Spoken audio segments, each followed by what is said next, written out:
Para iniciar, tal vez, creo que todos aquí reconocemos o sentimos la necesidad de tener una visión de Estado y una visión de construcción del Estado. Más que política pública, primero necesitamos tener una visión arquitectónica de qué significa un país. Y el reconocimiento del desarrollo de software abierto y software libre, lo que llaman en sí mismos, es a construir una visión que sea socialmente justa, intelectualmente rigurosa, lo cual nos hace bastante falta en la sociedad costarricense, y más que nada fundamentada sobre principios sólidos. Para iniciar, decía Ernest Hemingway, ese gran escritor, venimos de una época en donde la obediencia, la aceptación de la disciplina, el coraje inteligente y la resolución fueron los aspectos más importantes. Y nos movemos a una, que es una mucho más difícil, en donde la tarea de las personas es el entender su mundo en vez de simplemente pelear por ellas. Bajo ese espíritu, la agenda de hoy sería el estado digital, realmente software y datos. Aquí algún tecnicismo, datos diferente de información y diferente de conocimiento. Para entrar luego en datos abiertos, información abierta, conocimiento y software libre y abierto. Finalmente una breve discusión de hacia dónde vamos y hacia dónde debemos ir. De nuevo en esa visión de Estado, antes de considerar el software y antes de considerar todos estos pasos necesitamos devolvernos hacia la filosofía. Generalmente cuando uno busca un problema suficientemente fuerte siempre tiene una raíz filosófica. Decía James Madison que el conocimiento siempre gobierna sobre la ignorancia y un pueblo que busca ser su propio gobernante debe armarse a sí mismo con el poder que otorga el conocimiento. Una de las grandes debilidades de la sociedad costarricense y de nuestras formas de gobierno actuales es incapacidad muchas veces de hablar con datos. Hablamos con base a percepciones, hablamos con base en estudios de percepción, pero difícilmente los datos están en una forma que nos permiten ser intelectualmente razonables. Ven que eso es un aspecto muy importante y que es desde el modelo educativo tiene un impacto gigantesco. Si nosotros como país deseamos buscar el desarrollo, necesitamos tener herramientas y viendo las exposiciones anteriores hay un factor común en todos nosotros, que es una limitación presupuestaria fuerte. Por ejemplo, viniendo del Ministerio de Ciencia y Tecnología, nosotros tenemos proyectos de nivel país y lo que tenemos de presupuesto es ínfimo, es el ministerio con menos recursos. Sin embargo, ¿eso qué es lo que dicen? No, que no vamos a hacer nada. Nos llama a ser eficientes. Eso matemáticamente es un problema de optimización y con números grandes los seres humanos no somos buenos. Nosotros no evolucionamos biológicamente para entender números en escala de millones. Para entender comunidades en escalas de decenas y centenares de personas, eso sí lo hacemos bien. ¿Qué es lo que hace entonces estas herramientas de información? Emanciparnos de esa limitación, de esa esclavitud de la mente para tener una concepción más real de lo que es lo que necesitamos hacer. Y está una de las preguntas, es el hermoso mural de Elihu Vedder que se llama Corrupción de 1896. Estamos hablando que históricamente era una época, para ponerle contexto y tal vez trasladarlo a nuestra época, era un momento en donde Europa se sumía en la incertidumbre política. Era un momento en donde desde la matemática hasta las artes y la música se tenía una certeza falsa, una imagen de que los imperios se iban a mantener, el imperio austrohúngaro, pero por dentro la sociedad sentía esa inestabilidad. Y esta pintura lo que nos dice es, bajo esa frase en latín, quis custodit ipso custodes, ¿quién vigila a los vigilantes? Cuando nosotros tenemos una estructura gubernamental y suponemos que es una dirección basada en información, que lo que hace tomar decisiones y tenemos organismos contralores y toda una jerarquía de normas, la pregunta correcta es, bueno, ¿quién vigila la jerarquía? ¿Y cómo preparamos a los ciudadanos que se supone que deben ser los vigilantes máximos para que esa jerarquía se cumpla? Entonces, el tema de apertura, sean o de datos, de software libre abierto o datos abiertos, trasciende la esfera tecnológica. Este es el primer reconocimiento que tenemos que hacer. Y es lo que nos va a brindar de alguna u otra medida un sentido de transparencia. ¿Qué significa transparencia? O tal vez, ¿cuál es una forma de ver el rol del Estado?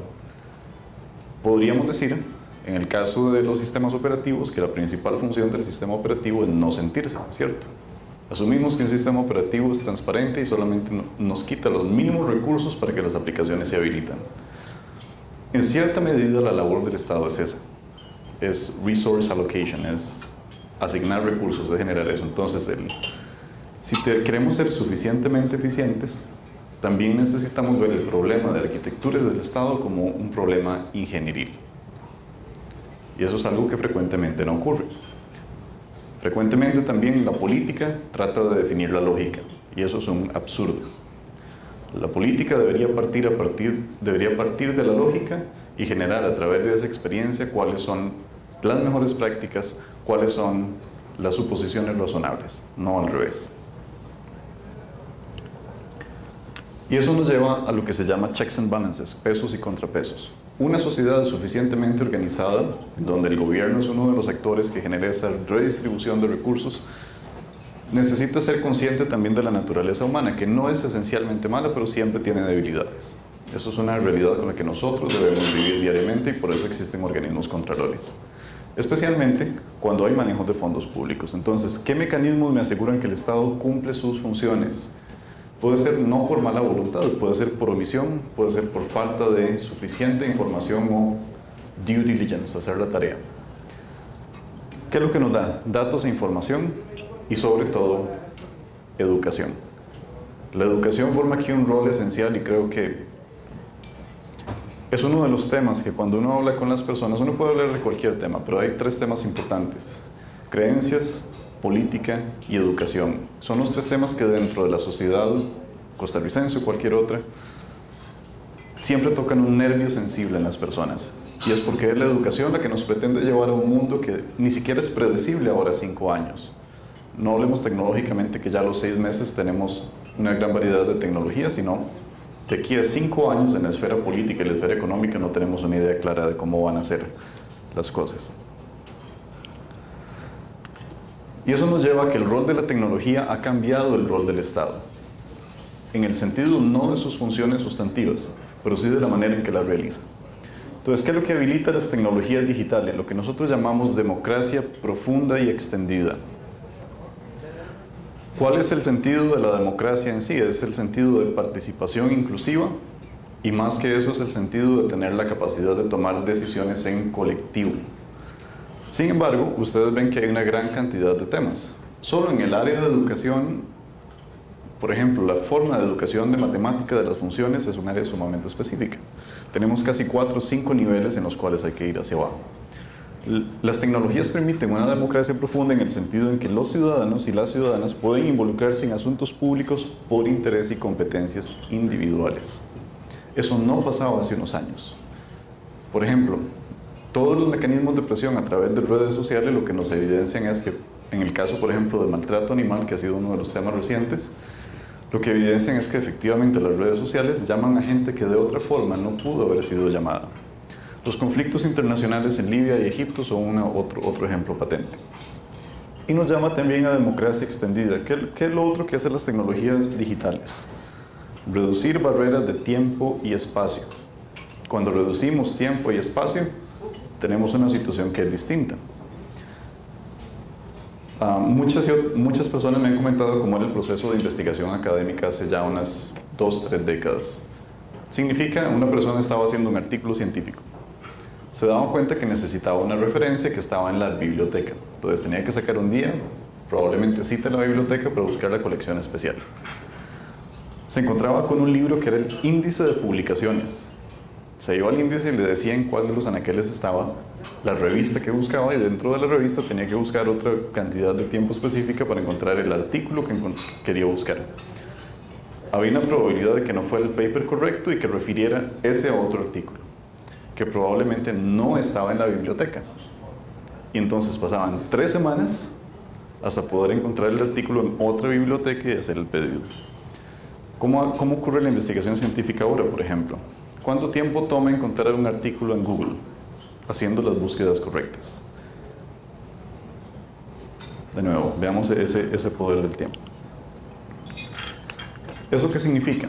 Bueno, que en el siglo XXI, para el Estado, el software y los datos son multiplicadores de la democratización del conocimiento. Pero también debemos tener cierto grado de escepticismo sano. ¿Es esta información y ese conocimiento correcto? ¿Ha sido generado de la mejor manera? ¿Cómo sabemos que no tiene errores fundamentales? Si solo el Estado hace esa verificación de datos, se convierte en un cuello de botella. Todos aquellos que trabajan en redes de computadoras y que han estudiado teoría de redes matemáticas se dan cuenta que si ustedes concentran todas las tareas en un punto central, siempre va a ser un cuello de botella. Si es solo el mercado el que hace esta ponderación, por supuesto que hay un sesgo por el interés económico que es natural. El fin de una compañía es generar dinero y no necesariamente está alineado siempre al bien público, en el sentido más abarcante posible. Si es solo el ciudadano, faltan contrapesos. Y es la tragedia de los comunes. No sé si conocían ese caso en Inglaterra, un terreno que era propiedad de muchas comunidades y al final ninguna comunidad lo cuidaba porque todas suponían que las demás lo iban a cuidar. Tampoco queremos eso. Todos educación, apertura y normativa. Esos son como un inicio de esbozo. Y no es solo algo bueno ni deseable que esto ocurra, sino que es esencial. Es esencial que nosotros empecemos a generar una distribución de las cosas debido a que no es escalable. Cuando nosotros hablamos de escalabilidad es ¿qué pasa si nosotros tenemos que crecer con este sistema? Y hablamos no solo del sistema tecnológico, sino del político, el normativo y el sistema de atención social. Otra cosa importante es que el gobierno digital no es una estructura separada, no es una nube que anda flotando sobre el Estado. Eso no tiene sentido. Al mismo tiempo, lo que un gobierno digital representa es la oportunidad para cambiar estructuralmente todos los procesos que no están bien. No es, y para citar a alguien que no sé si es correcto citar en este contexto, decía Bill Gates, que si uno toma un proceso ineficiente y le aplica tecnologías es 10 veces ineficiente, si es eficiente es 10 veces más eficiente. El problema no es la tecnología, es el proceso. No sé si han escuchado todos en las instituciones, es que la automatización en tal institución, es que el sistema se cayó, o es que el sistema no funciona. Bueno, habría que revisar si es el sistema o es el operador del sistema o es el gap de conocimiento entre el usuario que está pidiendo las cosas y el sistema. Hay que ver las hipótesis de manera profunda. Lo más importante es que todo esto responde a una máxima tecnológica, que sería que toda tecnología es una expresión de la ecología humana. Y como toda ecología hay relaciones, hay dependencias.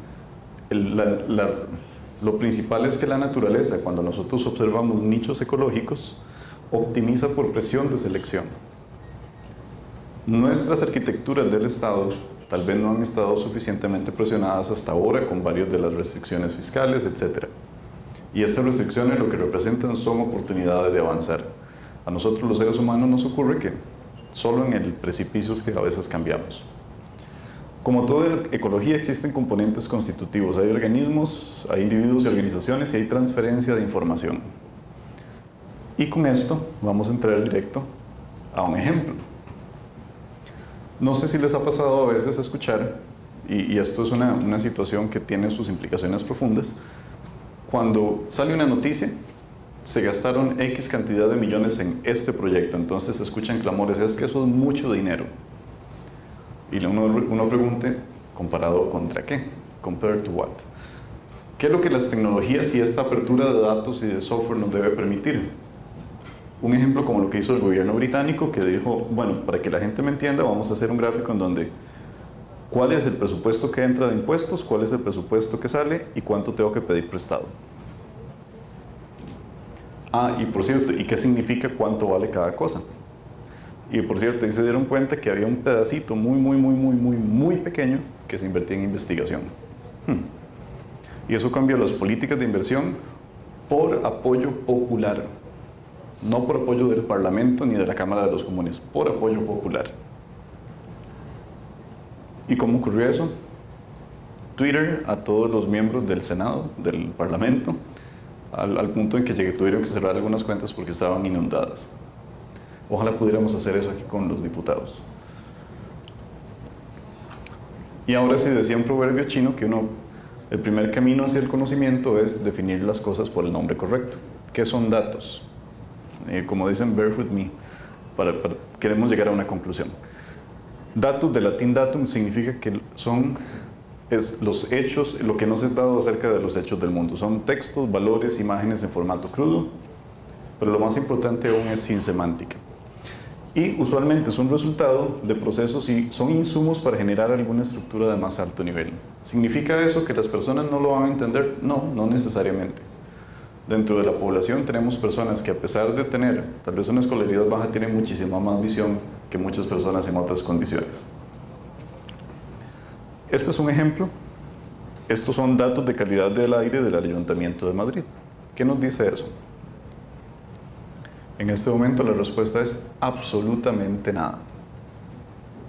Si nosotros tomamos datos en formato crudo, lo que nos generan de cualquier cosa, imaginemos el caso del presupuesto, que nos den todas las cuentas presupuestarias del Estado. Es un listado que puede ser unas 300.000 ítems específicos, ¿verdad? Eso no nos dice absolutamente nada, no le dice nada a alguien que está en una condición de vulnerabilidad de cómo funciona el Estado y tiene el derecho a saberlo. Veamos este ejemplo.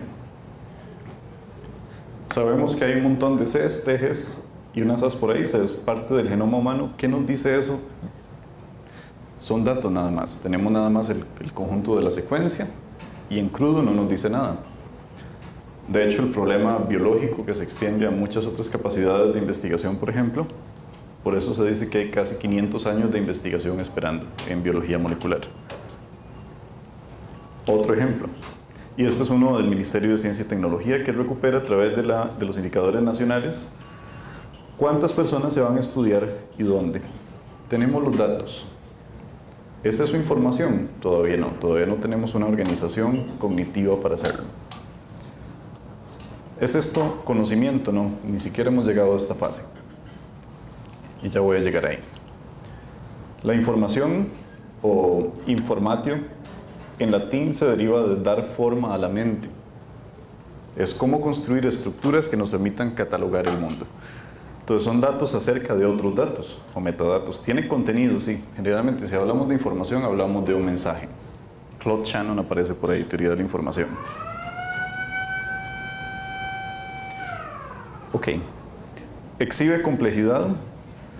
Cuando nosotros hablamos de información existen métricas llamadas métricas de complejidad, que lo que nos dicen es cuánta estructura y cuánto contenido valioso tiene. Requiere de una interpretación y supone un lenguaje previo. Para que podamos hablar de información necesitamos socializar. De nuevo, vean el componente de educación que es fundamental. Y algo muy importante, es indispensable un proceso de revisión experto, es curación de datos. Si hablamos de información significa que ya hubo algo por ahí. Entonces, vayamos perfilando qué se necesitaría, por ejemplo, para tomar datos del Ministerio de Hacienda y ponerlos en un formato legible.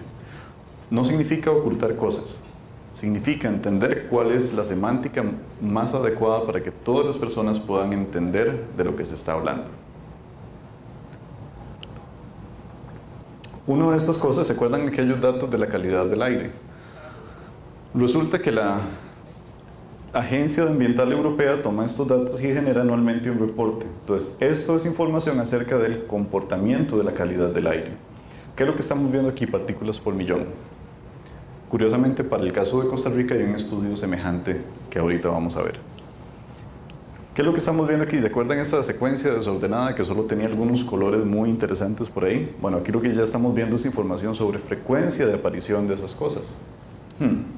Eso ya nos dice, bueno, dependiendo de ciertas condiciones, qué podríamos encontrar en factores médicos que afectan cierto tipo de patología. Ya eso es información. Todavía no nos dice cómo ocurre, todavía no nos dice qué es lo que significa, nos dice que hay algo importante que deberíamos prestarle atención. Y ahora sí, con respecto a nuestros indicadores de ciencia y tecnología, por ejemplo, nos dimos cuenta que la mayor parte de personas que van a hacer su doctorado, 36% Canadá, y Estados Unidos y Canadá, perdón, 31% Europa, alguna gente, un 14% se queda en Costa Rica, un 6% se va a algún lugar de Latinoamérica y un 13% prefiere omitir dónde sacó su doctorado. ¿Todavía tenemos conocimiento acerca de esto? No, podríamos deducirlo. Tal vez estos que dicen que sin especificar es porque están en algún área de seguridad informática, podría ser. Podría ser que son lugares cuyo prestigio no es tan elevado, pero al menos tenemos información con la cual trabajar. Y ahora sí, conocimiento del griego gnosis significa lo que se sabe en el intelecto. Ya estamos hablando no de información, sino de la estructura explicativa del mundo. Es una organización de alto nivel, genera capacidad de decisión. Nosotros con información aún no tenemos capacidad de decidir. ¿Por qué? Porque decisión supone que existe un modelo de la realidad y un modelo que explica las cosas. Y permite predecir, autocorregir y aprender. Entonces son modelos del mundo. Y uno de estos ya ha sido, recuerden de nuevo, para volver al ejemplo de la calidad del aire, se hizo lo mismo para Costa Rica y para Mesoamérica más bien, y ya existen modelos que nos predicen cuál es la calidad del aire. ¿Esto qué tiene que ver con la parte de software libre en el Estado? Imaginemos, si este software fuera privativo, ¿cómo vamos a hacer que instituciones que quieren velar por carbono neutral tengan acceso a estos datos y los puedan manipular? Esta parte de acá, ¿se acuerdan la secuencia? Bueno, se encontró cuál era la proteína, hizo una proteína codificante, que lo que hace es, o se codifica una proteína más bien, que lo que hace es en esencia atrapar ciertos subproductos de fármacos, es decir, evitar efectos secundarios, en otras palabras. El 99% de la investigación en bioinformática se hace con software libre y abierto. ¿Por qué? Simplemente porque es lo que puede escalar, ni siquiera es un término de costos, o un término filosófico, es un término de escalamiento, pero más aún es apertura de información. Y nosotros en el MISIT quisimos contribuir un granito de arena y todos los indicadores de ciencia, tecnología e innovación están en un PDF. Ese PDF es muy bonito, pero generalmente se queda en el PDF y no nos da ninguna utilidad práctica ya en el sentido de bajarlo a la población en general. Lo que quisimos hacer fue un sitio de microdatos basado en estándares abiertos como REST y JSON, junto con una empresa que trabaja en tecnologías abiertas, y generamos datos que son dinámicos, tablas que se pueden actualizar. Y todo eso de los doctorados lo que nos dice es que se correlaciona, por ejemplo, con la inversión en actividades científico-tecnológicas, que es consistente con inversión del Producto Interno Bruto, y que además podemos compararlo con otros países, y lamentablemente estamos como por aquí. Eso ya es conocimiento, porque nos da un modelo de cómo las cosas están funcionando. De nuevo, hay mucho trabajo por hacer y necesitamos muchas manos. Ahora sí, ¿qué significa datos abiertos? Algunas de estas iniciativas, que han sido hasta de interés del Congreso de Estados Unidos, lo que dicen es, bueno, tratemos de organizarnos para empezar a abrir ni siquiera el software, abramos los datos. Muchos de esos datos requieren conocimiento experto, pero hay muchos expertos que quieren ser voluntarios para contribuir a generar ese conocimiento común. Por ejemplo, el gobierno de Reino Unido tiene el data.gov.uk, en donde pueden encontrar, por ejemplo, cómo se utiliza el dinero, cuáles son las estadísticas que se generan, cómo se generan las estadísticas que están ahí, y si uno quiere bajar los datos en crudo y hace sus propios análisis.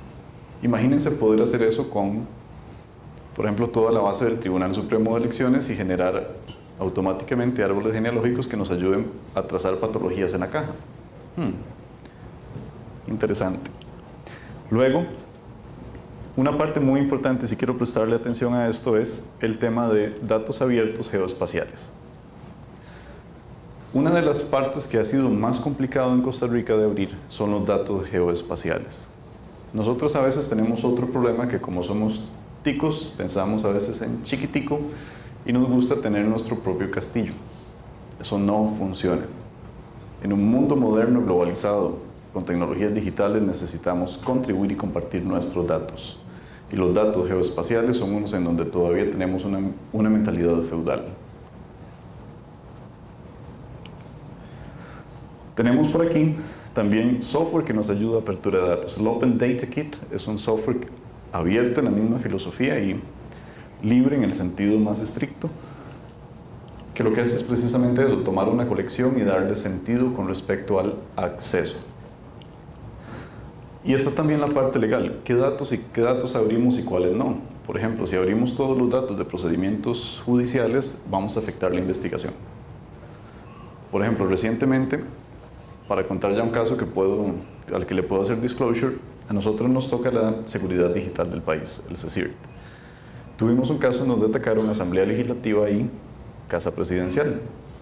Y esos datos no podemos liberarlos, por ejemplo, porque se está haciendo una denuncia en Interpol a un par de países.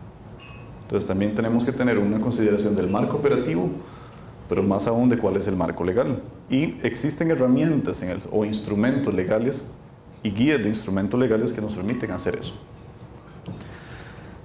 Entonces, son esenciales para que una comunidad de expertos pueda validar hipótesis y generar información. De nuevo, para que la sociedad costarricense, en especial el sector público, empiece a acostumbrarse a hablar con datos y no con percepciones. No es suficiente. Los esfuerzos por generar estándares que además sean abiertos. ¿Cómo nos aseguramos que estos datos que estamos liberando van a ser consumibles en el futuro? Entonces, el Estado tiene que generar normativa, eso es parte de nuestra responsabilidad y ya estamos empezando, para garantizar que estos datos sean abiertos y cumplan con ese estándar. Y más aún, tenemos que hacerle un análisis con respecto al proyecto de Ley de Protección de Datos Personales. ¿Qué datos tenemos derecho de liberar y qué datos afectan los derechos subjetivos? Con respecto a eso, por ejemplo, esto es lo que se obtiene. Uno tiene todo ¿se acuerdan el presupuesto británico? Bueno, por ahí está, esos son los datos en crudo, no nos dicen mucho. A alguien se le ocurrió decir, ¿qué pasa si metemos visualización? ¡Pac! ¿En qué se está gastando el presupuesto? Y esencialmente ese es todo el presupuesto y el tamaño de cada una de estas bolitas representa la proporción. Resulta que investigación, aún en Gran Bretaña, es esto. Imagínense por acá. Por ejemplo, hay una inversión gigantesca en el Ministerio de Trabajo y de Invenciones, por aquí andaba la parte, el Ministerio de Salud el Departamento de Salud es bastante importante, Ministerio de Defensa también tiene un conjunto de ramificaciones interesantes, pero ya entonces una persona puede llegar y decir, ya entiendo en qué mi gobierno está gastando mis impuestos. Y no sé si han visto Gapminder. Gapminder es una herramienta que lo que permite es hacer precisamente, vamos a ver si puedo hacerlo desde acá, lo que nos permite es hacer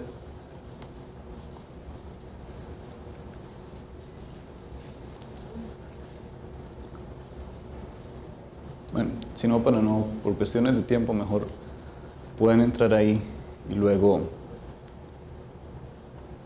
si no está conectado, no importa. Gapminder es una herramienta que lo que hizo fue, en el espíritu de datos e información abierta, tomar las bases de datos de todas las Naciones Unidas, todo un conjunto de instituciones de todos los continentes y ponerlos en una sola herramienta para tratar de analizar modelos. Entonces esto va un poquito más a ese conocimiento. La información, ¿qué es lo que nos abierta? ¿Qué es lo que nos da la ventaja? Facilitar interpretación. Democratizar significa colocar en un lenguaje accesible y reducir la complejidad aparente. Nosotros los seres humanos tenemos una tendencia que cuando vemos algo muy complicado lo ponemos aparte. Si reducimos complejidad tenemos capacidad de entender y por lo menos reducimos ese shock psicológico. Cada institución que desea abrirse tiene la oportunidad, con un esfuerzo modesto, de generar un alto impacto social. Hay que trabajar con lo que es más sencillo primero. ¿Por qué es importante hacerlo? Bueno, porque además esto nos va a forzar a colocar estándares abiertos y además nos va a ayudar a entender un aspecto importante que es cómo hacer curación distribuida. Y cuando nosotros hablamos de conocimiento abierto ya impactamos en la educación. Por ejemplo, el esfuerzo de MIT de poner sus cursos en línea.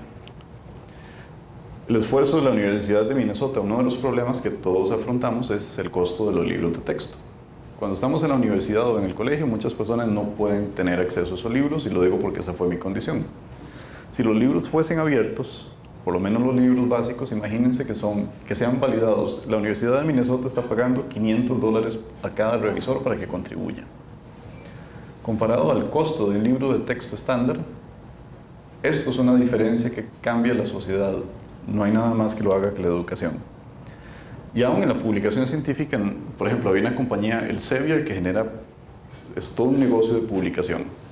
Y los científicos han empezado a darse cuenta que la cantidad de publicaciones no justifica el costo material que el Sevier representa. Entonces hay journals como el Public Library of Science, que es conocimiento puesto al alcance de cualquier persona con calidad, con una de las más altas calidades disponibles.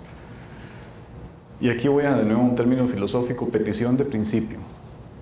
El software es una forma de conocimiento de alto poder y generalidad, no solo una herramienta, es una forma de conocimiento.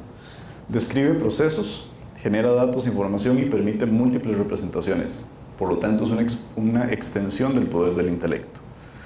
Y es una tecnología de propósito general habilitada por la computadora. Entonces, ¿qué supone el funcionamiento de la democracia? Ya vamos a converger hacia el fin de esta presentación. La información pertinente para tomar decisiones debe existir en cantidad suficiente para tal efecto. ¿Qué representa? Significa que tienen que haber datos bajo normas y procedimientos y tiene que haber trazabilidad. Eso es lo que garantiza básicamente, o lo que debería propiciar estándares como los de la Contraloría, ITIL, COVID, etc. Pero la accesibilidad, que es otro de los requisitos, representa apertura de datos e información. Más aún, hay otro requisito más fuerte. Los ciudadanos pueden interpretar la información para tomar decisiones. Eso significa que tenemos que dar una buena educación y dar las herramientas correctas. El acceso a herramientas de software representa oportunidades de cambio social. Y aquí tenemos a este par de individuos. Sea cual sea el modelo que nosotros elijamos debido a las condiciones y debido a las necesidades y otros factores, lo importante es que el modelo de software libre y abierto va más allá de las herramientas. Eso es lo que a veces nos cuesta diferenciar un poco. Tenemos que ir más allá de cuál es el verdadero conjunto de principios detrás de eso. Y hay algo muy importante que ya es más técnico, que es el software define estándares que son esa clave de interoperabilidad. Creo que todos hemos escuchado en los últimos 3 años esa palabra, sin definirla muy bien. Sin embargo, esto es otra responsabilidad de nosotros, estándares y normativa pública, para que puedan mantenerse esos estándares libres y abiertos. Nada hacemos liberando datos y usando software abierto si seguimos utilizando formatos que a lo largo del tiempo históricamente van a mantenerse inválidos. Un ejemplo, por ejemplo, que estamos tratando de implementar a lo interno es el PDFA, que es el más compatible con firma digital LTV, que es Long Term Version, que guarda todas las revocaciones de la firma digital más todos los certificados en el momento. ¿Qué pasa si la entidad certificadora no está? Se puede reconstruir la cadena de certificación. Entonces ahí también tenemos un asunto de preservación de datos. Y buscar interoperabilidad genuina. No es que sea parecido a... Y tenemos un problema de mentalidad en cuanto a la calidad. Necesitamos tener más calidad en lo que hacemos. Criterios de evaluación que garanticen no excluir software libre y abierto. Y esto pasa mucho en licitaciones, que sea realmente por el valor de la solución que se necesita en términos de necesidades y no sea por jerga legal que obstruya. Y que sea racionalidad con respecto a función. Vean en el caso que nos presentó el compañero de la Municipalidad de San Ramón. Hubo algún conjunto de aplicaciones que simplemente no era razonable migrar. Y ese es un criterio que tiene que mantenerse. ¿Por qué? Porque es un criterio de la necesidad de lo que se está haciendo. Hay algunas cosas como el costo a corto plazo, sí, requiere esfuerzo institucional extra. Requiere que las personas se comprometan con esto, especialmente la dirección de tecnologías. A largo plazo, ¿qué es lo que ocurre? Al implementar esto, uno de rebote obtiene cómo funciona la organización y hasta cómo mejorar la estructura de la organización, no del software. Mito, no hay soporte. Aquí tenemos a un compañero del capítulo de software libre de Camtic.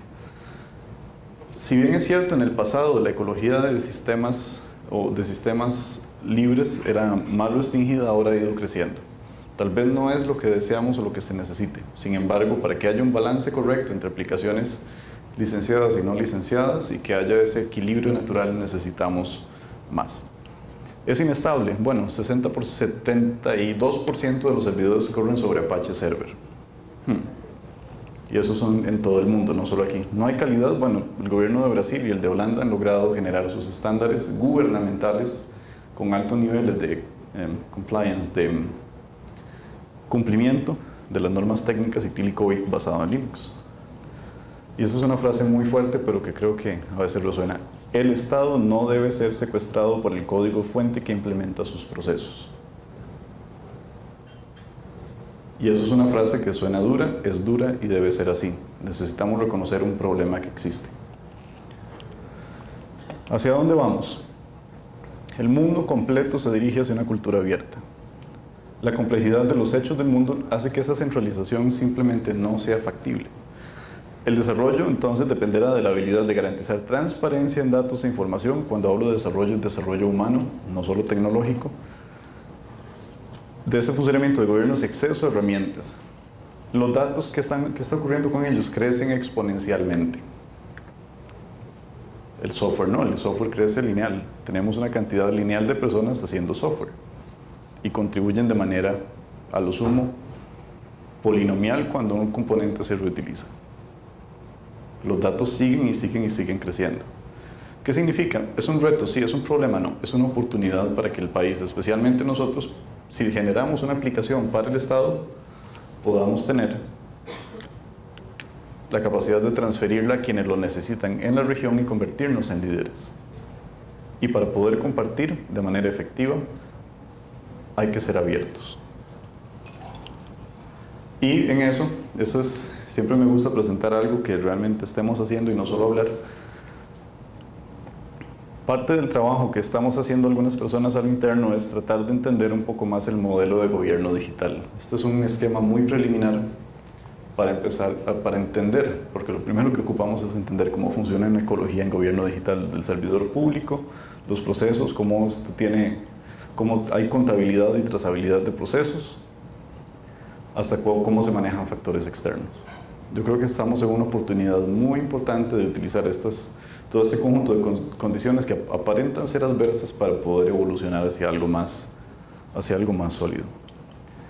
Con esto me gustaría dejarlos y tal vez el mensaje de fondo es que el hecho que estemos aquí lo que nos expresa es que queremos convertirnos en personas que construyen Estado, no solo en generadores de tecnología. Muchísimas gracias.